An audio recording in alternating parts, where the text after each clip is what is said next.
Mambo haya ni muhimu sana, na umuhimu wake unakuja wananchi wanapojua mambo yanayofanywa na serikali, maswali mengi yasiyo na sababu yanapungua. Kudanganywa kwa serikali haijafanya hiki kutapungua, kwa sababu anajua serikali ilichokifanya. Lakini asipojua ataungana na yule anayemdanganya kwa serikali haijafanya chochote. Lakini inaleta wananchi kuipenda na kuithamini serikali yao.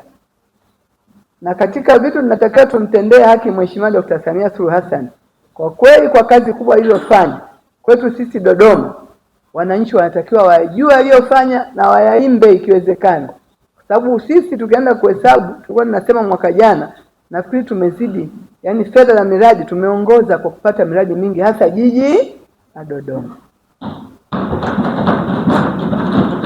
Kama wananchi wote wakioanisha miradi ile na maisha yao, wakajua muunganiko, yani kuwepo kwa ile miradi mingi pia ni mafanikio yao, hapa Dodoma angekuwa anapendwa kuliko sehemu nyingine yoyote ile, kwa sababu tunaona ametufanyia mambo makubwa. Sasa hili litafikiwa tu kama tutaweza kuwatafsiria wananchi vizuri, wakajua miradi iliyofanyika, thamani yake, lakini manufaa ya hiyo miradi kwenye maisha yao ya kila siku. Na hili ni jambo la muhimu sana. Na wananchi ukiwaambia kuna uwanja wa ndege unajengwa, naona kama haumuhusu, kwa sababu hajawahi kuanza kupanda ndege.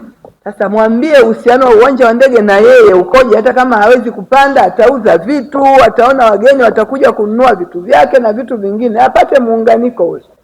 Lakini asikate tamaa, anaweza akapanda ndege siku moja na yeye ni mlengwa. Na mfano mzuri ni mwaka huu. Nimejua tumefanya vizuri sana kwenye elimu.